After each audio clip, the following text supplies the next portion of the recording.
Hello, probers. Me say howdy, me say howdy, me say howdy. Good morning, good afternoon, and good evening. Welcome to But It Was Aliens, the only extraterrestrial comedy podcast bringing you the truth from all corners of the ball-shaped planet we call Earth and beyond. What kind of balls are you talking about when you say ball-shaped? Balls. I will let you interpret that as you will. Well, I'm obviously going to interpret it as balls. Have you ever wondered why balls are called balls? Because they're shaped like balls. But are they really? What would you call them? Sack of nuts. Really big nuts. Walnuts. You, the dear listener, are incredibly lucky, or unlucky as the case may be, to have this probe brought to you by two of the most experienced MIBs in MIB history. I'm your host this week, Moonwalker, and accompanying me, as always, is the trustworthy Greybeard. Indeed. We are here to let you know that what these people thought they saw, they did not see. Or did they? Yeah. I'm very confused by that statement. I feel that in fact, I'd like to rewind there and just advise that you are absolutely correct. I am definitely trustworthy. Thank you for acknowledging me. You're welcome. I feel that these people always saw what they did see. But did they? Did they not? Who knows? We do. We're about to. As always, our case is going to take us back in time. This time we travel back to when Greybeard was a wee little tot to the summer I feel it coming. of 1967. You son of a gun. And we are back in Texas. It's March 31st, the last day of the greatest month of all time. What, March 67? It's 9:30 p.m. I am unable to set the mood as I'm unaware of if it would have been dark around this kind of time in Texas back then. So I'll tell you what, probers, including you, Greybeard, put down your whiskies, lattes, hot chocolates, wines and pints. Close your eyes and picture, if you will. It's a dark spring night. You're sat at the wheel of your pickup truck, leaving your father's farm. You have the windows down. You feel the warm air circulating through the truck. The only sound you hear is the rattle of the engine as you turn the key and head down the farm path. You turn the corner and... fuck it. He could see lights. It was dark. Relax, probers. It was dark. You can pick up your bevs now. You never mentioned rum in that, so I never dropped. Yeah. Alright, rum bum. Carroll Watts had done exactly what I'd asked you to do, and en route to his own farm after leaving his father's... What? What? His own farm? Carroll? Yeah? That's an interesting name. Yes? I've never met a male identifying Carroll. Well, you may not have met this one, but you're being introduced to this one. Nice to meet you, Carroll. I respect your decision. So after leaving his father's, he noticed lights at a farm building ahead. This farm building didn't belong to him or his father, so you wouldn't think that this would be unusual. But Carroll knew that this farm was abandoned. What would you do in this situation, Greybeard? How does Carroll know that the farm building is abandoned? Maybe it's been abandoned for several years. That and it's may right near his be the dad's case. farm. But if it's not one that Carroll or Carroll's father owns, that's quite a snap judgment to make. If it's owned by someone else, it could now be unabandoned at any point. Or it could be squatters, in which case I'm thinking, they're doing no harm. Let them have their fun in there. I'm not going in there to disturb that. I don't need that building. That's not mine. Aren't you a nice chap? Well, I'm mainly thinking of my own personal safety because it might not be pleasant squatters. It might be violent mafia, criminals in there. Aren't you a clever chappy? I'd say more cowardly, but also, what was it that occurred to me? When you were talking us through being at the wheel of our pickup truck, leaving our father's farm, I wonder how many of our listeners are in those circumstances. They own a pickup truck, their father owns a farm, because I feel like that listener base is probably going to be quite offended by some of the accents we do. They might do, but we haven't done any yet. Damn right, we ain't done it yet. Carroll, fucking what? I just happened to glance at the research notes, and Mr. Moonwalker has slapped in a picture of Carroll Baskin looking her ever glamorous self. That's beautiful. Thank you for that. Carroll thought that this light would be trespassers. So he slowly drove his truck towards the building, trying not to alert those nearby. He cut the lights and switched the engine off. I'm sorry, I'm assuming he did this because it would be the smart thing to do, but I have no details that he did exactly that.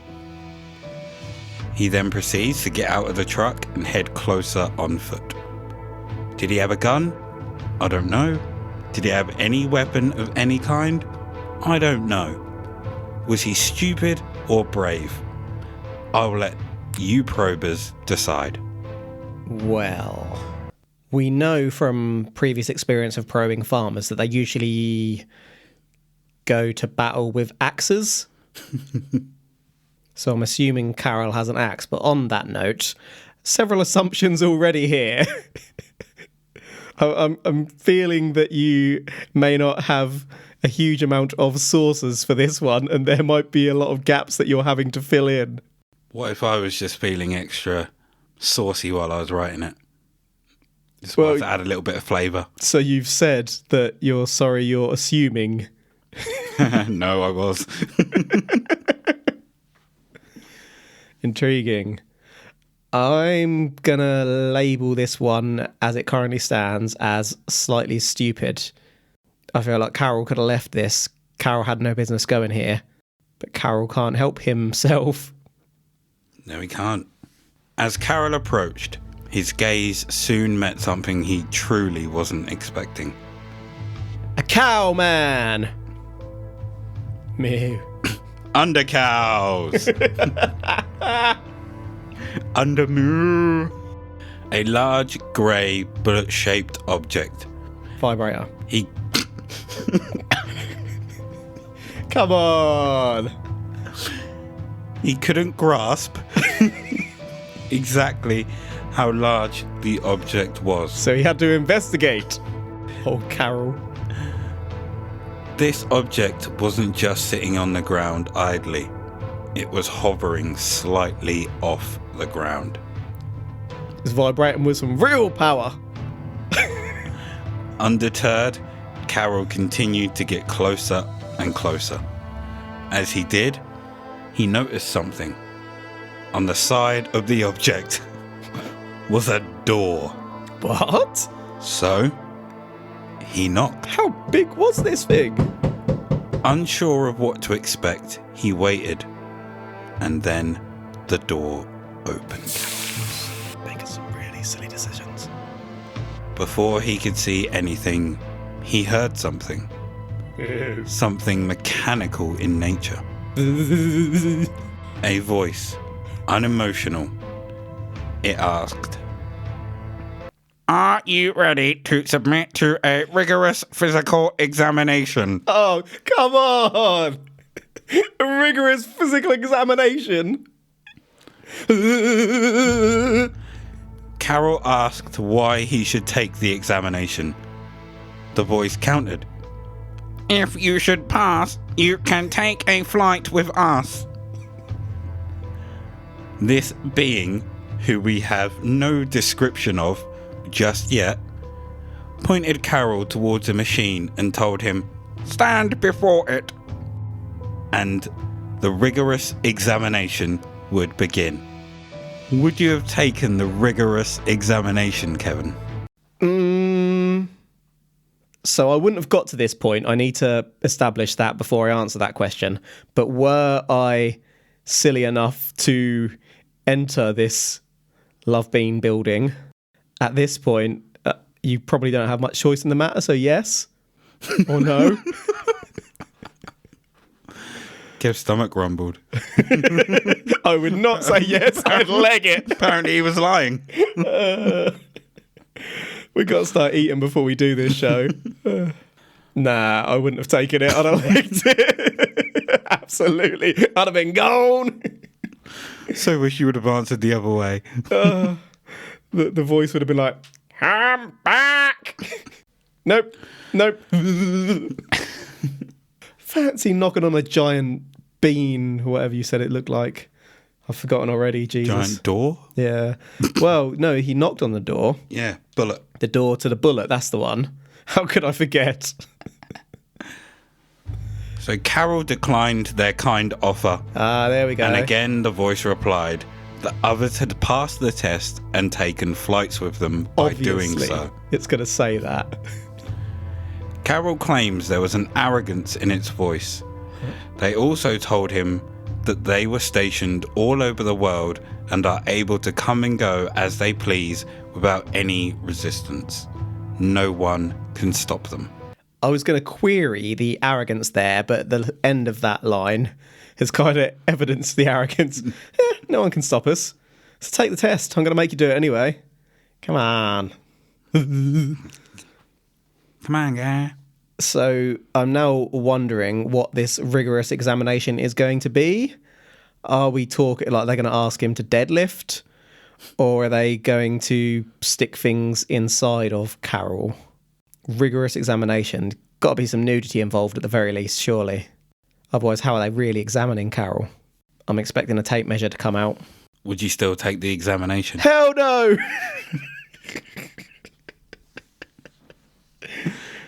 My junk's staying covered up, son. It's cold out there. It's not because I'm embarrassed. Just, I'm thinking of the aliens. It's been a hot day, cold night. Don't want to, no one wants to smell sweaty balls, do they? No. I mean, I'm not saying I've got sweaty balls, but just in case. And it's indecent exposure, isn't it? I mean, who wants to see that? What if they did? It's not that I'm... Sorry? What if they did? Well, they don't know what they're getting themselves in for. I'm thinking of them. You're thinking of their well-being. Mm-hmm. If you say so. Carroll was a little uneasy about what he'd just heard, but it hadn't shaken his resolve. Resolute in his decision, Carroll again declined their offer and left immediately. He got into his car, started it up, and as he turned the lights on, he witnessed the craft with the door closed rise up into the air, and it flew away without making a single sound. Carroll would then go on to report what had happened. His report was made to Altus Air Force Base. The Air Force Base decided to send out 2 Air Force personnel to meet with Carroll. And it's at this point that we would learn something new. Ooh. This wasn't the first reported incident from Carroll. Oh, really? 10 days earlier, on the 21st of the greatest month of all time, March 1967. Carroll and his wife Rosemary had witnessed a jet moving through the sky without wings. As Carroll stared at the object, he could make out its cylindrical shape distinctly. Bullet shape. As the object was out of sight, it was pretty much out of mind. Until later that day, the object returned. Barely 200 feet from the ground, it's estimated that it was moving roughly around 500... $1 million. I'd just like to add here that Moonwalker is showing me his research notes as he's going through this, and it states quite clearly 50 miles per hour. 500. 500 mile per hour. What was that about filling in the blanks? Oh, prick. It was estimated it was moving roughly 50 miles per hour. Somewhere between 50 and 500. We can't be sure. He reported seeing an oblong window alongside the craft and described it being approximately 100 foot long and 10 foot wide. That's the entire craft, not the oblong window. Mm-hmm. It was mere seconds before the object vanished out of sight. Ooh. No sound and no signs of propulsion from an engine. Furthermore, it left no evidence of its course, not a single vapor trail. Ooh, you push me away, then you pull me back in. We've got a repeat sighter or experiencer here, which can sometimes make you suspicious, because are they looking for attention? But then on the other hand, I suppose, do they live in an area of heightened activity? So you make me doubt their credibility, and then you tell me the craft disappeared without any sign of propulsion. Ooh. Now now you're making me suspicious again. With your fishing signs. Ooh, I just don't know if I'm coming or going. So was this potentially the same craft? Potentially. No idea. I mean, they said they're all over the world, so I suppose they didn't specify that they're not doubling up in this particular location. I'm now wondering what Carroll has done to upset these people. Was that even the first experience? Potentially. Was it the last experience? We're going to have like 80 by the end of this episode, aren't we? Then Carroll called up to say Carroll had seen it again. Carroll would go on to encounter this craft again and again. No! Also, yes. On the encounter on the 11th of April, 1967. Fine month. It would be much more intense with the occupants of the craft. They made him do that rigorous physical examination.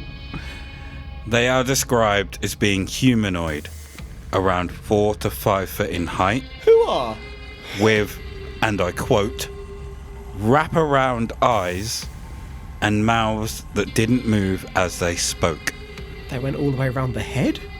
How are they connected? Carroll was invited to sit in a chair which moulded to his body. This gave Carroll a sinking feeling. But what happened next is something new to even us with all our investigative experience. Okay, I'm listening. The chair teleported him to another room. And this room was possibly on a different craft altogether. Carroll was stripped naked. Here we go. And examined by several of the humanoid creatures. There comes the tape measure. Called it. They inserted several small wires into different parts of his body. Oh no. And when they'd completed the examination, they all gathered around a screen. The screen is like an X-ray with just outline in white of his penis. As this happened, Carroll reached over and took a souvenir. A strange cube-like device in which he slid into his pocket. What? As he did, one of the creatures appeared beside him, relieved him of the cube, and he blacked out. That sounds really familiar. I'm sure we've covered someone before who did the exact same thing in an early episode. I'm going to have to go back and listen. I really can't remember it. You are, because I can't remember that. Whoa. So we've got a teleporting chair. We do. I mean, we've had teleporting cases like the, was it the Nunez boys who went to Mars? But weren't they just picked up? Hookers and beer. What about the one with the alien brains when they suddenly appeared in the craft? Bloody hell, that was a while ago. Yeah, we've really got to go listening back to refresh our memories on all this stuff that we've covered in great detail and know all about, being the expert investigators that we are. Precisely. But, moulded to a chair. Damn you, email. That's the MIB saying, you've said too much.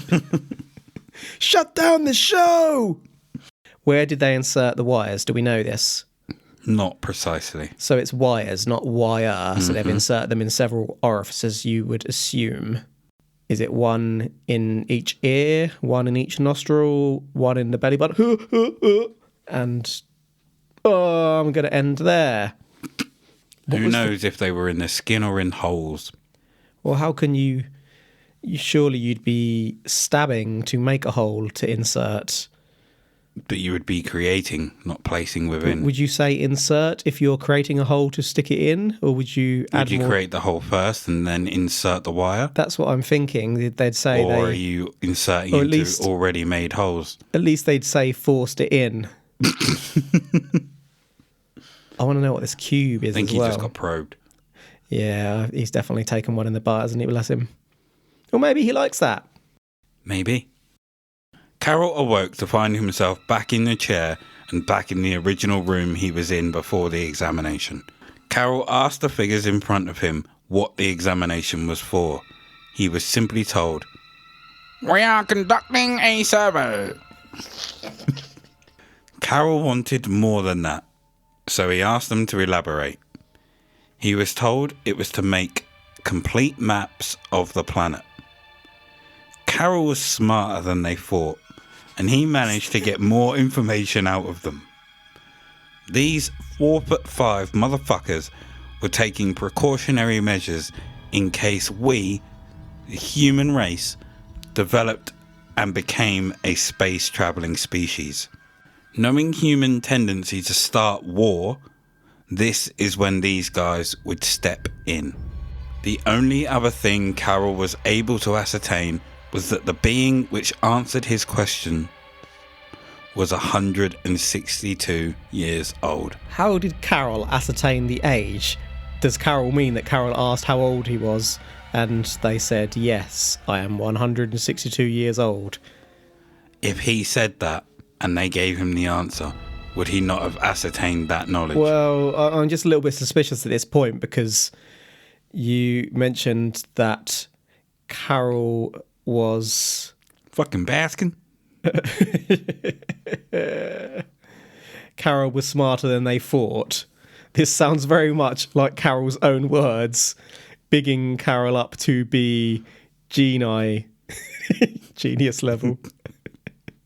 Like, what actually happened is Carroll was sat on this moulded chair with wires up his butt. It was like watching a hypnotist show. They were telling Carroll to do all sorts of things. Carroll was powerless to do anything. But when Carroll gets back down on the planet, Carroll's like, yeah, I showed them what for. I was smarter than they knew. I was only playing along. I let them put that in my butt. Maybe, maybe not. Should we find out? Earlier, I mentioned that there were other incidents. One of those incidents produced evidence. Evidence, Kevin. If you'd like to scroll. What am I looking at? It's a black and white picture of what looks like a cross between a crayon and a bullet vibrator in the sky. Very, very large. It's the length... Well, actually, I don't know. It depends on the scale. It could be really close to the photo and be literally bullet-sized. Or it could be very far away, in which case it's the length of about 1, 2, 3, 4, 5, 6, 7, 8, 9, 10, 11. About 20 trees. Thick. Girthy. So, what am I looking at? Evidence. Who took this? Where was it taken? What is it? You son of a gun. There's another picture of Carroll fucking Baskin. How is that? You can't just show me a picture of Carroll Baskin and claim it's evidence. I need to know more about the evidence. Who took it? When? Did Carroll even take this evidence? Do you even know? You just Googled bullet UFO and seen what's come up. It's got a weird tip to it, hasn't it? It's slightly thinner at the base than it is at the top. I can't think of a non-adult way to describe the shape. Oh, just gonna have to say, it looks like a penis. An uncut penis, shall we say. So what you're witnessing is one of 7 Polaroids that Kevin and his wife took. Kevin? Kevin?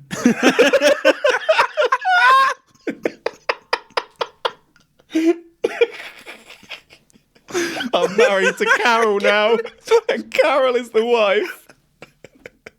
I'd just like to apologise profusely to my partner, who is going to have lots of questions after this episode is released. What happened is I got really drunk one weekend, popped to Vegas quickly, an overnight ticket, got married to Carroll, came back in 1967.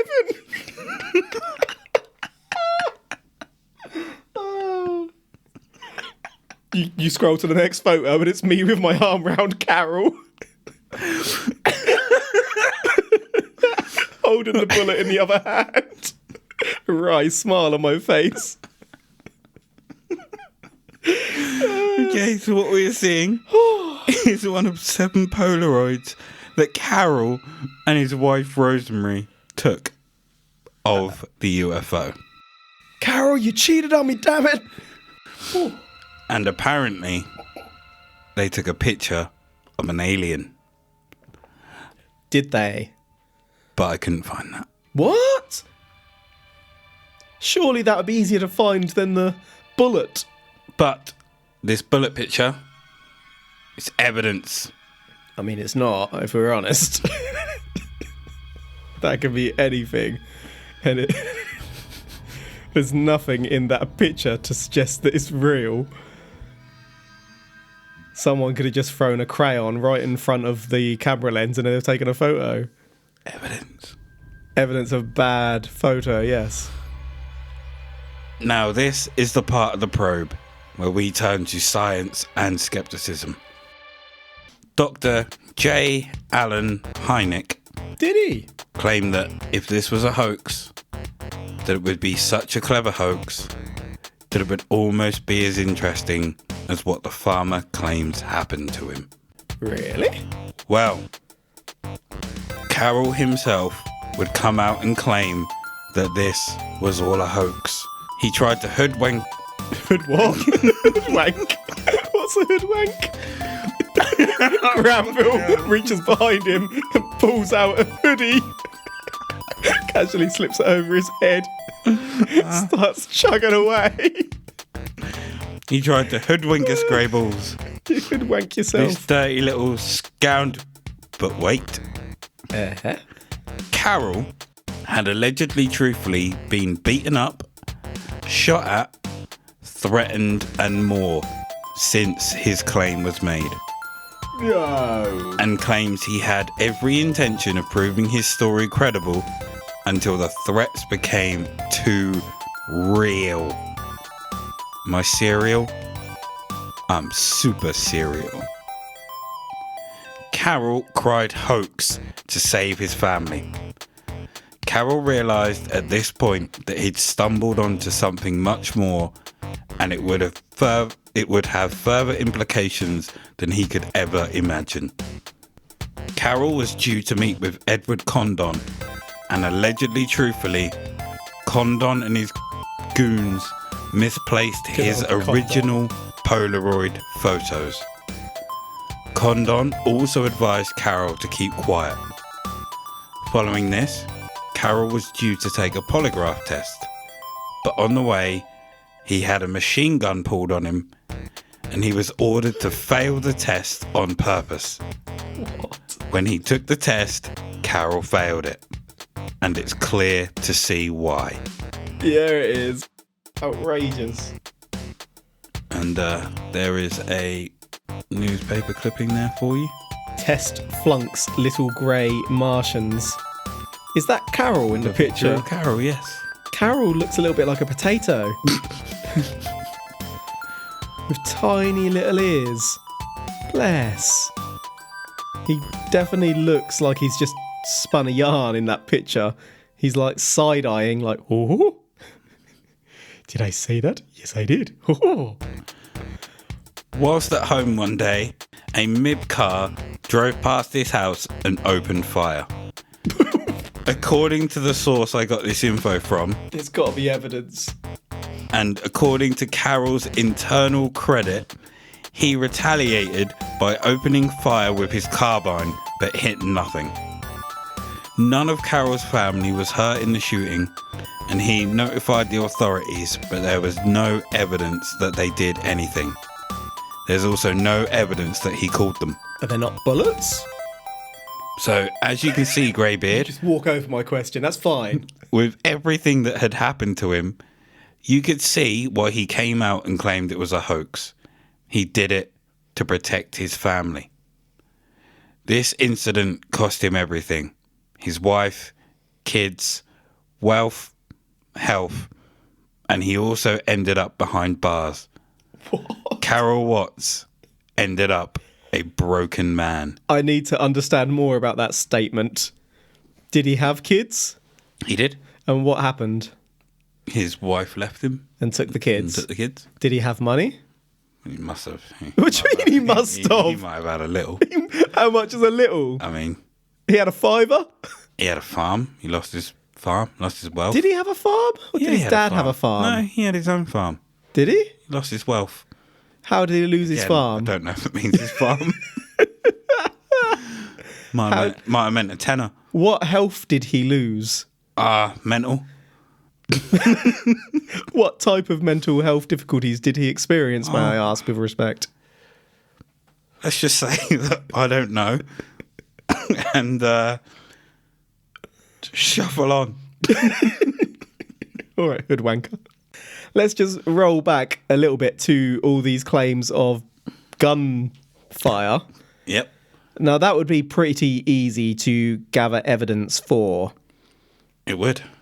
So where are the evidence of bullet holes, round casings on the floor? Did he lose those along with his wealth and health? Yep. I suppose it's arguable that the MIBs could have got in there and cleared up the evidence and beeped, Precisely. neuralised everyone Could have told him around. that he was crazy when they neuralised him. Remind me, did you say that the Condon Committee were on board with this, or...? Apparently, they misplaced, in quotation marks, his Polaroids. So they're trying to argue that it's real when it's not, essentially. By misplacing them, they're covering up the evidence with which to challenge the case and clarify that it wasn't real, aren't they?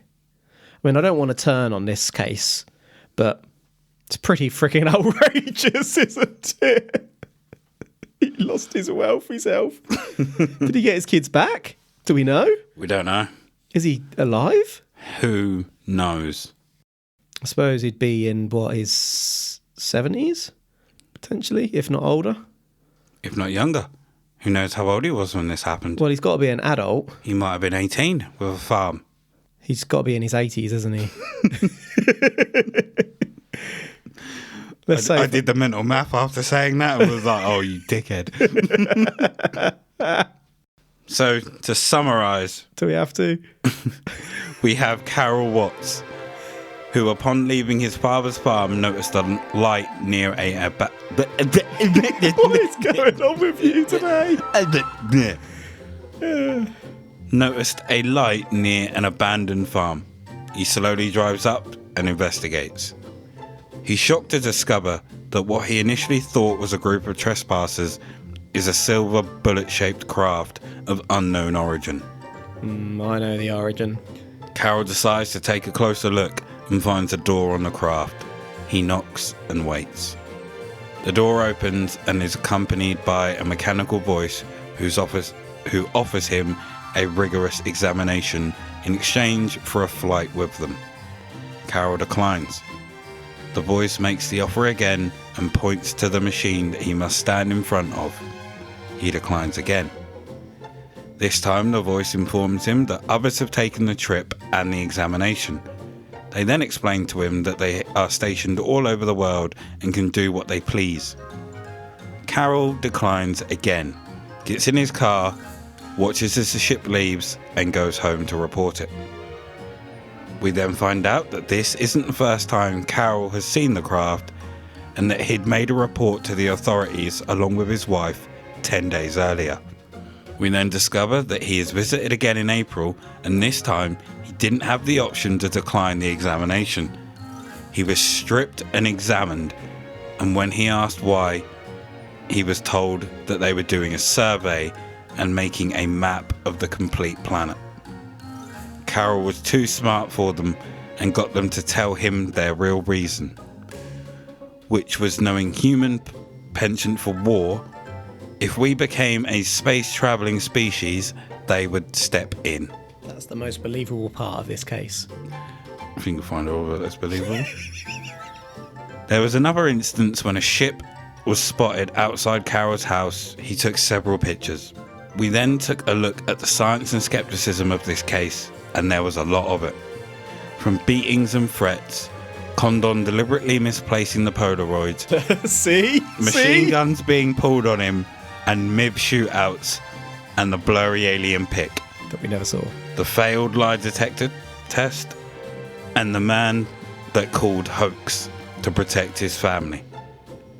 So, Greybeard, was this a hoax, or can you safely drop your balls on this one being aliens? Right.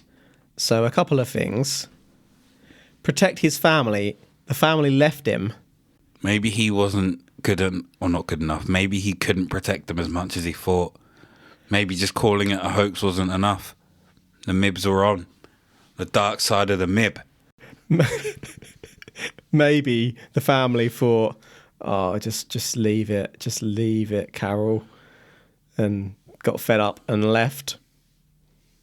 Meanwhile, there's no way if these aliens on extraterrestrial towers, there's no way that these all-powerful aliens are accepting his declining of a rigorous physical examination. But they didn't. They came and got him again. Oh, they did again, but I'm saying the first time when he declined it and left. Maybe they were that just ain't like... how that went down. Maybe they were like, we'll fucking get you. Don't you worry. They were like, we know where you live, motherfucker. They've been sticking him the fingers for months. What if they actually said, we won't ask again, motherfucker? There's just... And I took him. There's so much. We didn't even really get into the lie detector test that he failed. On purpose. Because he had a machine gun. How can you fail one on purpose? They'd error it and it wouldn't be discernible as to which way it went if you were trying to fake it. What if he just said, inconclusive? If they went, did you really see a UFO? And he just went, nah, mate. Was it? I saw 10. I can't remember if it was Romanik or someone else who answered the questions with like maybes and whatnot, wouldn't answer the questions straight. That's how you get out of a lie detector test. Maybe that's what he did. But it's not saying that it was inconclusive because he refused to answer the questions. Maybe they just put failed. Saying he straight up failed it. Inconclusive. I don't know why we're getting into the details of it. Clearly this one, I'm not saying that it was aliens. The shootout. I want to know more about the shootout. How did that go down? I can imagine it like Rambo, Carroll versus the world. So, I cannot tell you because I honestly don't think this is aliens either. This is the biggest load of bullshit I've ever heard. Well, it's not the biggest load of bullshit I've ever heard, but it is a load of bullshit. You probably could have sold this one a lot harder. It was very clear from the start you did not believe the shit you were spouting at all. So, yeah, I just couldn't. I couldn't. This was not aliens. This was a guy that... did he just want to be famous? I don't know his reasoning behind it. But it's clearly a made-up story. But... Don't you but this one. When I was researching it, yes. I found a page which I used for the science and skepticism. Mm-hmm. And they were really fighting his case. Like, to the point where I thought, is this him? Like, writing about this? Because they were going on about how everything was... against him and that it was all these other people that were lying and he was telling the truth. And he's really intelligent. Everything like that. And I was like, he's wrote this, hasn't he? Yeah, he's probably sent a self-authored article into like a magazine or something and it's been picked up. And there was a part in there where they mentioned Condon, and they called him Condom and his cronies. Oh no! And I was like, this is so bullshit. Yeah. But they were fighting his case anyway. I think he probably thought there was more money in making these types of claims than there actually is. I think we see that with cases quite regularly where people will make these claims thinking they'll become famous and they'll get like movie deals and whatnot, whereas actually that barely ever happens. Do you think he made the case up and then just got far too much exposure, like more than he thought he would get, like just from paparazzi once he realised the money wasn't there, it kept on going, and he was ridiculed, and he just kind of wanted to get out of it, so he just that's why he claimed all the other clean. stuff. He's fed up with the stigma. Well, thank you for joining us this week, probers, as we probe the case of Carroll fucking Watts and his extraterrestrial experience. Let us know if you agree with us on this case, or if you think this was a serious case of extraterrestrial goings on. You don't, do you? You don't. You can find us on Facebook at But It Was Aliens. We also have the Facebook group Extraterrestrial Towers. All are welcome. We're on Instagram at But It Was Aliens Podcast. And you can also find us on Twitter at But It Was Aliens. We have a Patreon at patreon.com/ But It Was Aliens, where you can get access to bonus episodes where we side probe cases outside of the extraterrestrial. Oh, yeah. I have been Moonwalker, and he has been Greybeard. Remember, protect your butt. The truth is up there. #Pro.